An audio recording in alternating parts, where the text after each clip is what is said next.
Здравей! Аз съм Иван Калев и днес ще говорим за въпроси към себе си. Кога за последно си зададе въпрос към себе си? А кога за последно си отговори искрено? Искрено? Такова. Виждаш колко е трудно понякога дори да се каже думата искрено. Та кога за последно си отговори? Запитай се, примерно, защо пиеш всеки ден? Има ли причина да го правиш?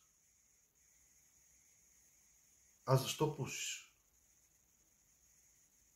И това е една малка част от въпросите, които можеш да запиташ към себе си. Дори както виждате, говоренето на тази тема става много трудно, дори и записването на клип. Но все пак. Това нещо ще се случи на магически огледала. Ще имаш възможност да запиташ себе си всеки един въпрос, който искаш. И да получиш много различни отговори.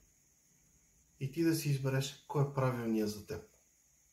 За повече информация на сайта. Внимание, внимание!